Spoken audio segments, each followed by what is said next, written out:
প্রিয় দর্শক, শুভ সন্ধ্যা। আপনাদের মনে আছে আমি বলেছিলাম যে আমি একটি ছায়া মন্ত্রিসভা ছায়া ক্যাবিনেট তৈরি করব এবং রাষ্ট্রীয় গুরুত্বপূর্ণ বিষয়ে আমরা আলোচনা করব। তারই সূত্র ধরে আজকে আমরা আমন্ত্রণ জানিয়েছি আমার চ্যানেলে ডক্টর খলিলুর রহমানকে। আমরা ভারত বাংলাদেশ সম্পর্ক নিয়ে ডক্টর খলিলুর রহমানের সাথে আলাপ করব। ওনার আগে একটু পরিচয় দিয়ে নেওয়া দরকার যে ডক্টর খলিলুর রহমান কে। তিনি 1977 সালে অনুষ্ঠিত প্রথম নিয়মিত বিসিএস পরীক্ষায় প্রথম স্থান অধিকার করেন, করে পররাষ্ট্র মন্ত্রণালয়ে যোগ দেন ক্যারিয়ার ডিপ্লোম্যাট হিসেবে। একই বছর ঢাকা বিশ্ববিদ্যালয়ের অর্থনীতি বিভাগের MA পরীক্ষায় তিনি প্রথম শ্রেণীতে প্রথম হন। 80 থেকে 83 সালে তিনি আমেরিকার ফ্লেচার স্কুল অফ ল এবং ডিপ্লোমেসি, হার্ভার্ড ইউনিভার্সিটির কেনেডি স্কুল অফ গভর্নমেন্টের শিক্ষালাভ করেন। আইন এবং কূটনীতিতে MA এবং অর্থনীতিতে PhD ডিগ্রি অর্জন করেন। তারপরে দেশে ফিরে আসেন। এর আগে 1969 সালে তিনি ঢাকা বোর্ডে 6টি বিষয়ে লেটার নিয়ে SSC পাস করেছেন। উল্লেখ করা যেতে পারে যে আগে লেটার পেত সবাই যারা খুব ভালো ছাত্র ছিল, এবং ইউজুয়ালি 5টা বিষয়ে লেটার পেত। তো উনি 6টি বিষয়ে, ষষ্ঠ বিষয় ছিল বাংলায়। আমি কখনো দেখিনি কাউকে যে বাংলায় লেটার পেয়েছেন। খলিল ভাই প্রথম এবং প্রবাবলি একমাত্র যিনি বাংলাতেও লেটার পেয়েছিলেন। 1985 থেকে 91 তিনি নিউ ইয়র্কে জাতিসংঘের বাংলাদেশের স্থায়ী মিশনের সদস্য ছিলেন এবং জাতিসংঘের অর্থনৈতিক কমিটিতে বাংলাদেশের প্রতিনিধিত্ব করেন। 1991 সালে তিনি বিশেষ উপদেষ্টা পদে জাতিসংঘ সচিবালয়ে যোগ দেন এবং পরবর্তী 25 বছর নিউ ইয়র্ক এবং জেনেভায় বিভিন্ন গুরুত্বপূর্ণ দায়িত্ব পালন করেন, যার মধ্যে আছে জাতিসংঘের মহাসচিবের নির্বাহী দপ্তরে অর্থনৈতিক এবং সামাজিক উন্নয়ন বিষয়ক প্রধান, জেনেভাস্থ আংটাডের technology division trade policy analysis গ্রুপের প্রধান, জাতিসংঘ সদর দপ্তরে আংটাডের ব্যুরো চিফ, টেকনোলজি ব্যাংক সংক্রান্ত জাতিসংঘ মহাসচিবের হাই লেভেল গ্রুপের এক্সিকিউটিভ সেক্রেটারি এবং নন ট্যারিফ ব্যারিয়ার সংক্রান্ত জাতিসংঘের আন্তঃসংস্থা কমিটির সভাপতি। এই সমস্ত তিনি জাতিসংঘের কয়েকটি ফ্ল্যাগশিপ রিপোর্টের প্রধান রচয়িতা, লিখেছেন। 2001 সালের LDC কনফারেন্সের প্রোগ্রাম অফ অ্যাকশন রচনার দায়িত্ব পড়েছিল তার উপরে। সেখানেই প্রথমবারের মতো LDC-দের রপ্তানি পণ্য ইউরোপিয়ান ইউনিয়নে ডিউটি এবং কোটামুক্ত প্রবেশাধিকার পায়। সেটা ওনার কাজের কারণেই। এই ব্যবস্থা থেকে বাংলাদেশের শিল্প খাত বিপুলভাবে উপকৃত হয়েছিল। এরপরে আরেকটি বিষয় না বললেই নয়, তিনি বাংলাদেশের ইস্ট ওয়েস্ট ইউনিভার্সিটির প্রতিষ্ঠাতা এবং আপনারা জানেন যে গত জুলাই অগাস্ট বিপ্লবে ইস্ট ওয়েস্ট ইউনিভার্সিটির ছাত্ররা গৌরবজনক এবং বীরত্বপূর্ণ ভূমিকা রেখেছেন। এর বাইরে আরেকটি বিষয় না বললেই না, সেটা হচ্ছে যে আপনারা যারা আমার এপিসোডগুলো দেখেন, আমার এপিসোডগুলো করার আগে গত 3 বছর ধরে খলিল ভাইয়ের সাথে প্রায় প্রত্যেকটা এপিসোড করার আগে নানা বিষয়ে আলাপ করে ওনার সাজেশন, ওনার গাইডেন্স, ওনার ইনপুটস এ সমস্ত নিতাম। এবং আমার এপিসোডটা যাওয়ার পরে আমি প্রথম যাকে ফোন করতাম যে কেমন হয়েছে এটা, আপনার ফিডব্যাক কি।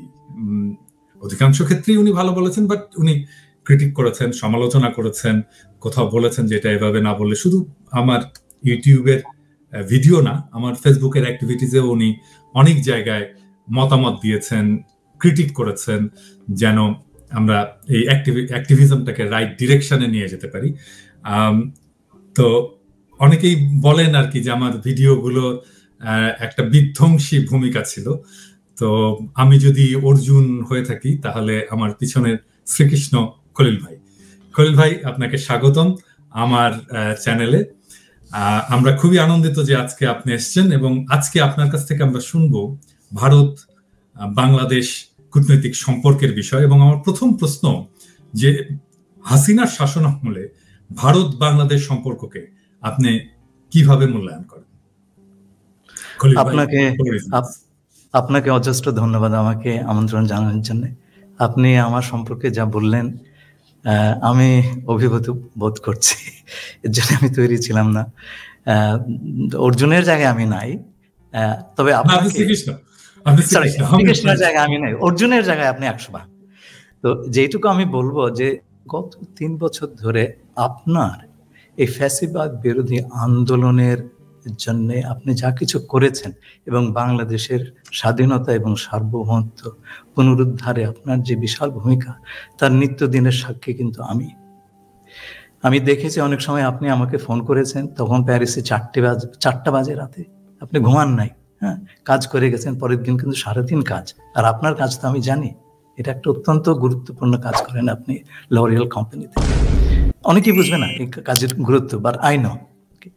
আপনি আরেকটা কাজ করেছেন, সেটা হচ্ছে রাজনীতি থেকে শুরু করে কূটনীতি, অর্থনীতি ইত্যাদির জটিল বিষয় আপনি খুব প্রাঞ্জল ভাষায় ব্যাখ্যা করেছেন। সুনাগরিক হতে হলে, উত্তম নাগরিক হতে হলে, সচেতন নাগরিক হতে হলে এই জিনিসগুলো জানা, বোঝা, এগুলো আমাদের জন্য খুব প্রয়োজন। আপনি সেই হিসাবে একজন শিক্ষকের ভূমিকাও পালন করেছেন। তা এই আন্দোলনে, আপনার এই দীর্ঘ আন্দোলনে, যার সমাপ্তি ঘটেছে ছাত্র জনতার বৈপ্লবিক অভ্যুত্থানে, আপনার যে অদ্বিতীয় অবদান, অনবদ্য অবদান, সেটা ইতিহাসে স্বর্ণাক্ষরেই লেখা থাকবে। আপনার প্রশ্নে আসি, শেখ হাসিনার 15 বছর শাসনকালে বাংলাদেশের সাথে ভারতের যে সম্পর্কটা ছিল, সেটা কিন্তু স্বাভাবিক, সাধারণ অর্থে দুটো স্বাধীন দেশের ভেতরে দেওয়া নেওয়ার যে কূটনৈতিক সম্পর্ক, এটা সেরকম ছিল না। এটা ছিল শেখ হাসিনার সাথে ভারতের একটা বিশেষ বন্দোবস্ত। মোটা দাগে এইটাই ছিল এই সম্পর্কের প্রকৃতি। এবং এই সম্পর্কের টার্মস অফ এনগেজমেন্ট ছিল, ভারত শেখ হাসিনার ক্ষমতায় থাকা নিশ্চিত করার সকল রকম চেষ্টা করবে, এবং শেখ হাসিনা তার বিনিময়ে ভারতের বিভিন্ন স্বার্থ দেখবেন, বিশেষ করে নিরাপত্তা স্বার্থ। শেখ হাসিনার একটা কথাতেই কিন্তু এই সম্পর্কের নির্যাসটা ফুটে উঠেছে। তিনি বলেছিলেন যে আমি ভারতকে যা দিয়েছি তা চিরকাল মনে রাখবে। তিনি কিন্তু বলেননি যে আমি ভারত থেকে যা এনেছি বাংলাদেশের মানুষ চিরদিন সেটা স্মরণে রাখবে। তিনি বলেননি যে আমি বাংলাদেশের সকল নদীর জন্য পানির ন্যায্য হিস্সা আদায় করে আনতে পেরেছি। তিনি বলেননি আমি সীমান্তে ফেলানি থেকে শুরু করে বাকি যারাই নিহত হয়েছেন সেই হত্যাকাণ্ডগুলো বন্ধ করে দিয়েছি। তিনি বলতে পারেননি আমি ভারতের বাজার খুলে দিয়েছি, যাতে করে খুলে দেওয়ার বন্দোবস্ত করেছি যাতে করে বাংলাদেশের পণ্য অবাধে ভারতে প্রবেশ করতে পারে। তিনি এগুলোর কিছুই বলতে পারেননি। তার কারণ হচ্ছে ওই যে বললাম টার্মস অফ এনগেজমেন্ট, তাতে এগুলো ছিল না যা দেবার। এবং সেই হিসাবে বলবো যে শেখ হাসিনা এবং তার অনুসারীরা ভারতের স্বার্থের প্রতি অনুগত ছিলেন প্রধানত, এবং বাংলাদেশের স্বার্থ কার্যত তাদের কাছে গৌণ বলেই প্রতীয়মান হয়েছে। অন্তত এই সম্পর্কের ফলাফল থেকে আমরা সেই ধারণাই করতে পারি। এই সম্পর্কের সূচনা কংগ্রেসের আমলে। আমাদের মনে আছে 2014 সালের নির্বাচনের আগে, 2013 সালের ডিসেম্বরে সম্ভবত, ভারতের পররাষ্ট্র সচিব সুজাতা সিং ঢাকায় উড়ে এসেছিলেন। মিস্টার এরশাদকে ঘাড় ধরে নির্বাচনে আসবার ব্যবস্থা তিনি করেছিলেন। আমরা দেখেছি সেটা। সেখান থেকে সেটা কিন্তু এই সম্পর্কের সূচনা লগ্নের একটা ঘটনা। এবং 14 সালের নির্বাচন কি হয়েছে সেটা আমরা জানি। এরপরে আমরা দেখেছি গত নির্বাচনে কিভাবে প্রেসিডেন্ট বাইডেনের বাংলাদেশে গণতন্ত্র পুনঃপ্রতিষ্ঠার যে এজেন্ডা ছিল সেটাকে ভারত কিভাবে ভণ্ডুল করে দিয়েছে। এবং এই কাজটাই এই দামি নির্বাচনের পথটা প্রশস্ত করেছিল। এটা আমরা সেদিন আমরা দেখলাম। হাসিনা এবং তার অনুসারীরা এজন্য বলেছে যে বাংলাদেশের স্বার্থের প্রতি চরম উদাসীনতা দেখিয়েছেন, এবং এজন্যে তার দলের একজন প্রার্থী বলতে পেরেছিলেন যে আমি হাসিনারও প্রার্থী, ভারতেরও প্রার্থী। আপনি ভাবা যায় এই কথা? একটা স্বাধীন দেশে এরকম একটা কথা কেউ বলবে? তো এই বিশেষ বন্দোবস্ত হিসেবে বাংলাদেশ কেবল তার ন্যায্য যে প্রাপ্তি সেটা থেকে বঞ্চিত হয়েছে তা নয়, বাংলাদেশের রাষ্ট্রের এবং বাংলাদেশের জনগণের অপূরণীয় ক্ষতি হয়েছে। তাতে আমাদের স্বাধীনতা এবং সার্বভৌমত্ব বিঘ্নিত হয়েছে। আমাদের মানুষের গণতান্ত্রিক অধিকার বাক স্বাধীনতা এবং অন্য সকল ধরনের স্বাধীনতা বিলুপ্ত হয়ে গিয়েছিল। এই সময় আমরা স্বাধীনতা, সার্বভৌমত্ব, জাতীয় মর্যাদা, যে তিনটা শব্দ আমরা সবসময় ব্যবহার করতাম, আমরা বলেছি এই কথাটি। দ্বিতীয়, এবং আপনি দেখেন ওই সময়টাতে যে ভয়াবহ রকমের অমানবিকতা হাসিনা সরকার প্রদর্শন করেছে, সেটা আমরা আমাদের জীবিত স্মৃতিতে দেখি নাই। যে ধরনের অপরাধ সংগঠিত হয়েছে, আপনার ধরেন বিচার বহির্ভূত খুন, তারপরে আপনার গুম করে দেওয়া, ভুতুরে মামলা, লক্ষ লক্ষ, যারা আপনার বিরোধী মত বা বিরোধী দল দমনের এমন কোনো চেষ্টা নাই, করা হয় নাই। আপনি তো তার একজন ভিকটিম, থাকতে পারেননি দেশে। তো ধরেন এগুলো আয়নাঘর ভাবা যায়। আমার ওই আয়নাঘরের ছবিগুলো যখন দেখলাম, আমার নাৎসিদের কনসেন্ট্রেশন ক্যাম্পের কথা মনে হলো। আমাদের দেশের লোক হয়ে আমাদের দেশের মানুষকে এরকম একটা অবস্থায় ফেলে দেওয়া, আমি কিন্তু ভাই সেটা খুব একটা দেখি নাই। এছাড়া বাংলাদেশের অর্থনীতি আপনি চিন্তা করে দেখেন, ব্যাপক লুটপাট এবং টাকা পাচার করে আমরা আজকে এই অবস্থায় এসেছি। এই টাকাগুলো যদি বাংলাদেশে থাকতো, আমাদের রিজার্ভের কোনো সমস্যা থাকতো? আপনি বলেন। তো এই যে একটা ব্যবস্থা, এতে আমাদের যে সমস্ত ক্ষতি হলো, সেই ক্ষতি অনেক কিছু পূরণ করা যাবে না।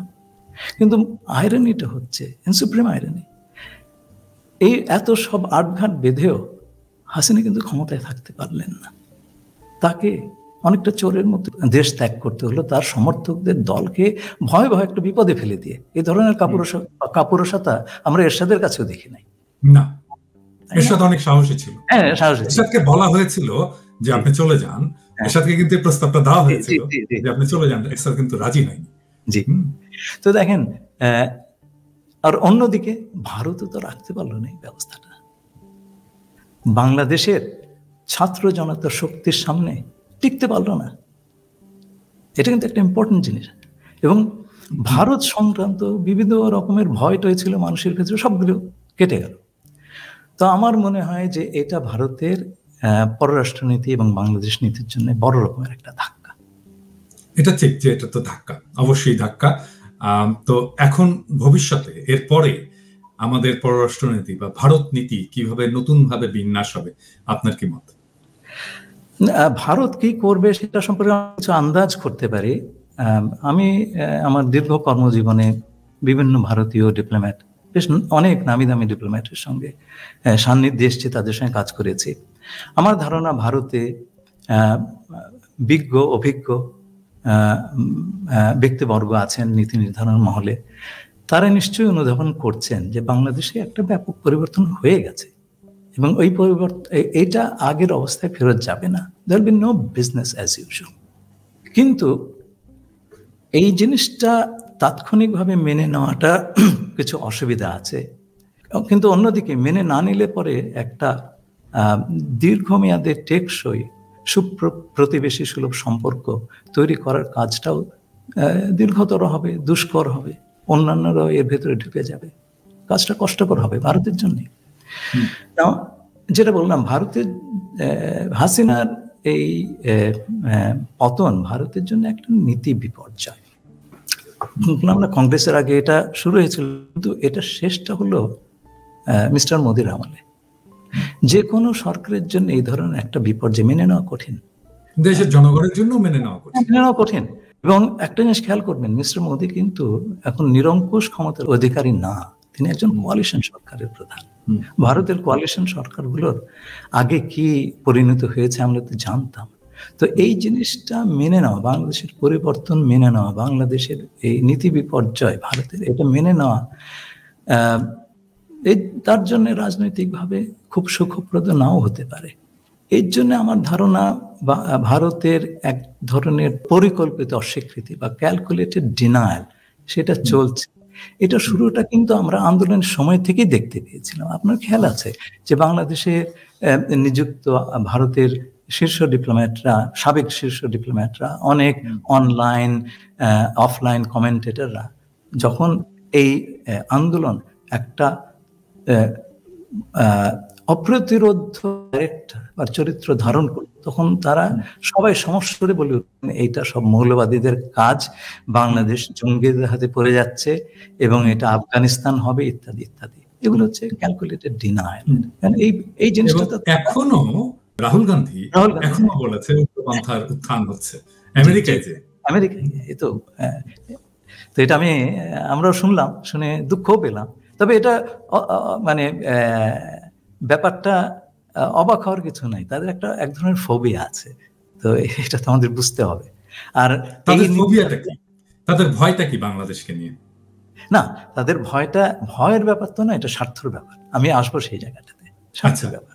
তারা যেভাবে সাজিয়েছিল, যে যত্নে সাজিয়েছিল একটা জিনিস, এবং তার স্বার্থের জন্য, বিশেষ করে নিরাপত্তার স্বার্থ, উত্তর পূর্বাঞ্চলের নিরাপত্তার স্বার্থ, সেইটা হাসিল করার জন্য যেই জিনিসটা সাজিয়েছিল তাসের ঘরের মতো ভেঙে গেল, সাস্টেইন করতে পারলো না, এটা ধরে রাখতে পারলো। এই যে জিনিসটা, যে এটা যে সাস্টেইনেবল না, এটা যে কোনো আক্কেল জ্ঞান সম্পন্ন মানুষই তো এটা বুঝবে। এরা কেন বুঝলো না? তাহলে এত পড়াশোনা, এত ডিপ্লোমেসি, এত কিছু শিখে লাভ হলো কি? জি ভাই, নিজের বাহাদুর আমি জারি করছি না। আপনার খেয়াল আছে 3টা বছর ধরে আমি এই এক কথাই বলেছি। হ্যাঁ, আপনি আমাকে জানতে চেয়েছেন প্রথমে, ভাই এটা টিকবে? আমি বললাম না, এটা তো টিকার জিনিস না। আমি এরকম দেখি নাই তো, এগুলো হয় না। একটা স্বাধীন রাষ্ট্রকে আপনি এভাবে ট্রিট করতে পারেন? আমার এখনো আপনার সেই টোনটা আমার কানে বাজে, ভাই এটা টিকবে না, আপনি এইভাবে বলতে, নাকি এটা টিকবে না, ঠিক এইভাবে বলতে, এটা টিকার না। তারপরে দেখেন, কিন্তু এটা কেন তারা বুঝতে পারলো না? এটা হচ্ছে, মানে ধরেন আমরা তো তাদেরকে নানা ধরনের, মানে একটা দেশের মানুষ তীব্রভাবে ভারত বিরোধী হয়ে উঠছে এবং এই রেজিমটা এত অজনপ্রিয়, এটা যে কোনো মুহূর্তে এটা কোলাপস করবে, এরকম একটা অবস্থাও তারা বুঝতে পারলো না। এর মধ্যে আমরা ভারতীয় পণ্য বয়কটের আন্দোলন করলাম, যেটা বিপুলভাবে জনপ্রিয় হয়ে গেল, তারপরেও তারা কেন বুঝতে পারলো না? আপনাকে বলি, একে তো হচ্ছে অজনপ্রিয়তা, এই ব্যাপারটা আছে। আপনার মানুষের গণতন্ত্রের অধিকারটা আপনি কেড়ে নেবেন, মানুষ বসে বসে আঙুল চুষবে, অত্যাচারিত হবে, কিছুই বলবে না, এটা তো মানা যায় না। একটা জিনিস মনে রাখতে হবে, বাংলাদেশ কিন্তু এই উপমহাদেশের একমাত্র দেশ যে যুদ্ধ করে স্বাধীন হয়েছে। কোনো আলোচনার টেবিলে বসে আমাদের স্বাধীনতা অর্জন হয়নি। এবং আপনি দেখবেন প্রতিটি প্রজন্ম একটা বড় আন্দোলনের ভেতর দিয়ে গিয়েছে। আমাদের যখন স্কুলের বয়স, ক্লাস 10-এ পড়ে, ম্যাট্রিক এসএসসি দিব, সেই সময় আইয়ুব বিরোধী আন্দোলন হলো, আমরাও এই ফারহানের মতো রাস্তায় নেমেছি। তো জিনিসটা হচ্ছে, পাকিস্তানেরা আমাকে গুলি করে নাই, কিন্তু আমাদের দেশের বাহিনী ফারহানকে গুলি করেছে। এটা কিন্তু খেয়াল রাখবেন, এই পর্যায়ে চলে গেছিল জিনিসটা। 90-তে এরশাদ বিরোধী আন্দোলন, আপনি গেছিলেন। আজকে এত বড় একটা আন্দোলন হলো। এই ধরনের আন্দোলনের, এই ধরনের যুদ্ধ করা, লড়াই করা, লড়াকু মনোভাব, এইটা এই উপমহাদেশে কারণ নাই। এর জন্য আপনার যা নাই, আপনি সেটা বুঝবেন কি করে? এক্স্যাক্টলি। এটা আমি আমার এপিসোডেও বলেছি যে, মানে রাষ্ট্র বিপ্লব কি, অভ্যুত্থান কি, আন্দোলন কি, এই জিনিসটা ভারতের লোকজন জানে না। মানে height of their what should I say revolutionary zeal হচ্ছে নকশাল মুভমেন্ট। তো আমরা সবাই অ্যাপ্রিসিয়েট করি এবং আমরা এটা অবশ্যই এটাকে, এই স্পিরিটটাকে আমরা সকলেই অ্যাপ্রিসিয়েট করি, বাট স্টিল নকশাল মুভমেন্ট আমাদের যে কোনো একটা ছোটখাটো আন্দোলনের সাথে তুলনীয় না।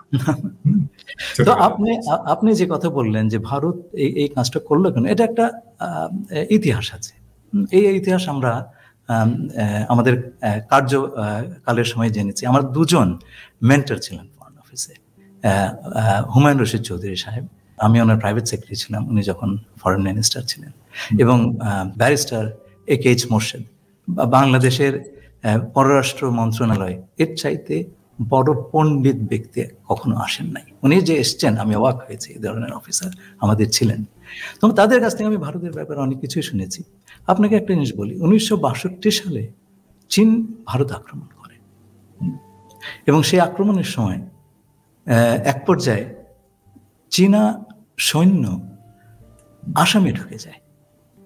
তো আকাশবাণীতে তখন একজন খবর পড়তেন, বিজেন বোস সম্ভবত নাম, উনি এভাবে বলতেন, আকাশবাণী খবর পড়ছেন বিজেন বোস, আমার সেই কথাটা মনে আছে। উনি বলেছিলেন আসামে আমাদের সৈন্যরা সম্মানজনকভাবে পশ্চাৎ অপসরণ করেছে, মানে ভেগে গিয়েছে। তো ওই সময় পণ্ডিত নেহেরু খুব বিচলিত হয়ে পড়েন।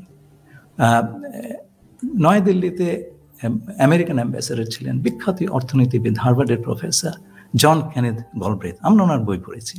তিনি ছিলেন প্রেসিডেন্ট জন এফ কেনেডির ব্যক্তিগত বন্ধু। তো তার মাধ্যমে পণ্ডিত নেহেরু প্রেসিডেন্ট জন এফ কেনেডিকে একটা অনুরোধ করতে বলেন পাকিস্তানের প্রেসিডেন্ট আইয়ুব খানকে, যাতে পূর্ব পাকিস্তানের, তদানীন্তন পূর্ব পাকিস্তানের ভেতর দিয়ে ভারতীয় সৈন্য চলাচলের অনুমতি দেওয়া হোক। তো আইয়ুব খান আরেক কাঠি সরস, উনি বললেন যে আমরা তো আমেরিকার সামরিক জোটে আছি, সিটো সেন্টো, হ্যাঁ, ওনাদেরকে আসতে বলেন, আমরা খুলে দিব। তো পণ্ডিত নেহেরু তো তখন জোট নিরপেক্ষ আন্দোলনের নেতা, আমেরিকার এখনো তো আমেরিকার সঙ্গে ওনার কোনো জোটে যাননি, যার কারণে আমেরিকা তাদেরকে অ্যালাই মনে করে না, পার্টনার মনে করে, তাই না? ওই যে ঘটনা, পণ্ডিত নেহেরু এরপরে কিন্তু বেশি দিন বাঁচতে পারেননি। অনেকে বলেন ওই ঘটনার একটা প্রভাব তার উপরে পড়েছিল। তো ধরেন তার কন্যা যখন দেখলেন বাংলাদেশ যুদ্ধের সময় তারা একটা সুযোগ পেলেন বাংলাদেশকে ওই ব্যবহার করা সেভেন সিস্টারের সঙ্গে সংযোগের জন্যে, সেই সুযোগটা হাতছাড়া করতে চাইলেন না। এই জন্যে বাংলাদেশের প্রবাসী সরকারের সঙ্গে তারা একটা 25 বছরের চুক্তি করেছিলেন। সেই চুক্তির কথা আমি হুমায়ুন রশিদ চৌধুরী সাহেবের কাছ থেকে শুনেছিলাম। উনি তখন দিল্লিতে প্রবাসী সরকারের প্রতিনিধি। প্রবাসী সরকারকে তখনও ভারত স্বীকৃতি দেয় নাই, হ্যাঁ, সরকার হিসেবে আমলে নেয় নাই। তারপরে তার সঙ্গে এই চুক্তিটা করে। চুক্তি করার পরে অ্যাক্টিং প্রেসিডেন্ট সৈয়দ নজরুল ইসলাম সাহেব খুব সজ্জন ব্যক্তি ছিলেন, উনি অজ্ঞান হয়ে পড়েন। চুক্তিটা এতই আত্মঘাতী ছিল। তো পরে শেখ মুজিব এসে তার পরিবর্তন ঘটান। একটা ক্রেডিট আমাদেরকে শেখ মুজিবকে দিতেই হবে, সেটা হচ্ছে বাংলাদেশ থেকে ভারতের সৈন্য দলকে বাড়িতে পাঠিয়ে দেওয়া, এই কাজটি তিনিই করেছিলেন। তো যাই হোক, এই যে বাংলাদেশের ভেতর দিয়ে একটা করিডোর পাওয়ার আকাঙ্ক্ষা, এটা কিন্তু ভারতের আজকের নয়, অনেক দিনেরই, সে 62 সাল থেকে। এই কথাটা আমাদের বুঝতে হবে। তো এই যে বাংলাদেশের সঙ্গে যে সিকিউরিটি অ্যারেঞ্জমেন্ট হলো, হাসিনাকে ক্ষমতায় রাখা ইত্যাদি, তো ভারত যে এক ঝুড়িতে সব ডিম রেখে দিল, সেটার ওই আমার মনে হয় অ্যাবাইডিং রিজন হচ্ছে ওই যে আপনার একটা ট্রমা, 62 সালের ট্রমা যায়নি তো। তো এখন এই যে সাজালো জিনিসটা টিকলো না ভাই, টিকলো না, এবং ক্ষতি তো হলো বাংলাদেশের মানুষের সব ধরনের আস্থা বা আপনার বন্ধু ভাবাপন্নতা, ভারত সরকারের জনগণের কথা বলছি না, সেটা তো অনেকটাই নষ্ট হয়েছে। এতে ভারতের ক্ষতি হলো বলে আমি মনে করি। তবে আমার ধারণা যে অন্তর্বর্তীকালীন সরকার যেহেতু দীর্ঘস্থায়ী নয়, ভারত এই মুহূর্তে তার সম্পর্ক যে আমূল পরিবর্তন করবে তা নয়, এটা তারা হোল্ডিং অপারেশন হিসেবে রেখে দিবে, যাতে বাংলাদেশ থেকে ভারতের জন্য কোনো ক্ষতিকর ঘটনা না ঘটে, তার চেষ্টা তারা করবে, এবং করাটাই স্বাভাবিক। এবং যতটুকু সুবিধা শেখ হাসিনার আমলে পেয়েছে তারা, সেগুলো বজায় রাখার জন্য নানান রকম চাপ দেবে, এবং চাপ দেওয়া জন্য তাদের সহায়তাকারীর তো অভাব নেই। 15 বছর ধরে এই দেশে করেছে। এটা কত কিছু আছে, আমি কারো নাম বলবো না, কিন্তু সেটা আপনার অবজারভেশন, আমি এই বিষয়ে কমেন্ট করতে চাচ্ছি না। কিন্তু আমি যেটা বলবো সেটা হচ্ছে যে একটা পর্যায়ে গিয়ে ভারতের উপলব্ধি হবে যে বাংলাদেশের উপর তাদের যে সবচাইতে বড় নির্ভরতা, সেটা হচ্ছে 7 রাজ্যে 7 সিস্টার্সের যে নিরাপত্তা এবং স্থিতিশীলতা, সেটার জন্য বাংলাদেশের সহায়তা, এইটা তাদের বাংলাদেশের কাছে তার চাইতে বড় ঠেকা। এই জিনিসটা করা বাংলাদেশকে বাদ দিয়ে খুব দুষ্কর এবং ব্যয় সাপেক্ষ। প্রিয় দর্শক, এতক্ষণ আমরা একটি অনেক গুরুত্বপূর্ণ ভিডিও দেখলাম, এবং বাংলাদেশে এখনকার রাজনীতিতে মিস্টার খলিলুর রহমান একটি গুরুত্বপূর্ণ পদে আছেন এবং জুলাই আগস্ট বিপ্লব পাশাপাশি আমরা যদি ধরি বাংলাদেশকে নানাভাবে উদ্বুদ্ধ করার ক্ষেত্রে মিস্টার পিনাকি ভট্টাচার্য অনারের যে ভূমিকা এই দুজন ব্যক্তির যে কথাবার্তাগুলো আমরা শুনলাম, সেই জায়গায় মিস্টার খলিলুর রহমান যে ধরনের বক্তব্য দিলেন, এটি কিন্তু বাংলাদেশের অনেক মানুষ এই বিষয়গুলো জানে না, যেগুলো অবশ্যই দেশের স্বার্থে এবং বাংলাদেশ ভারত সম্পর্কের যে ইস্যুটা মানুষের একটি চিন্তা ভাবনার জায়গা থেকে এই বিষয়টি কিন্তু সকল মানুষেরই জানা উচিত এবং যারা বিষয়গুলো বোঝেন এবং রাজনীতি নিয়ে কথা বুঝতে চান এবং ভারত বাংলাদেশ সম্পর্কের ইস্যুটা বিশেষ করে বুঝতে চান এবং ভারতের যে একতরফা বাংলাদেশের প্রতি প্রভাব এবং বাংলাদেশ থেকে ভারতকে প্রিভিয়াস গভর্নমেন্ট যে ধরনের সুবিধা দিয়েছে এবং সেই জায়গায় ভারতের পরবর্তী সময় এই উপলব্ধিটা ভেঙে যাওয়ার ফলে কিন্তু 1962 সালের পর থেকে বিভিন্নভাবে বাংলাদেশকে ডিমোনাইজ করার যে বিষয়গুলো তারা দেখিয়েছে, সেই জায়গায় বাংলাদেশের মানুষদের মনে একটি ক্ষোভ ছিল, যেটি দীর্ঘ সময় ধরে কিন্তু ধীরে ধীরে এই ক্ষোভটা আরও প্রশমিত হয় এবং পরবর্তী সময়ে কিন্তু বাংলাদেশের মানুষ এক সময় ইন্ডিয়ার বিভিন্ন প্রোডাক্টকে কিন্তু বয়কটের বিষয়গুলো সামনে নিয়ে আসে এবং প্রিভিয়াস গভর্নমেন্ট আমরা দেখেছি তাদেরকে বিতাড়িত করার ক্ষেত্রে এই বিষয়গুলো ভারত বাংলাদেশ সম্পর্কে ইস্যুটা মানুষের মনে কিন্তু জাগরণ তৈরি করে এবং প্রিভিয়াস গভর্নমেন্টের নানা অপকর্ম, দুর্নীতি প্লাস বিভিন্ন বিনা বিচারে হত্যার বিভিন্ন ইস্যুগুলো যখন সামনে নিয়ে আসে এবং মানুষ তার উপলব্ধি থেকে বুঝতে পারে তাদের বিপদ ঘনিয়ে আসছে, তো সেই জায়গায় সেই সরকারকে বিতাড়িত প্লাস ভারত বাংলাদেশের সম্পর্কের জাল ছিন্ন করার ইস্যুটা কিন্তু সামনে আসে। তো আমরা বলবো যে এই বিষয়টি কিন্তু এই কথাগুলো যেটি বললেন এই বিষয়গুলো কিন্তু অনেকেই জানে না এবং অনেকে এই বিষয়গুলো নিয়ে হয়তো চিন্তা ভাবনা করার সুযোগ পান, অর্থাৎ ওনার কথাগুলো শুনলে ভারত বাংলাদেশ সম্পর্কের বিভিন্ন ইস্যুগুলো আপনি কিন্তু ক্লিয়ার একটা ধারণা পাবেন। অথবা একটি সুন্দর বক্তব্য আমরা শুনলাম, আমরা এটি সবাই বিষয়গুলো জানার চেষ্টা করি।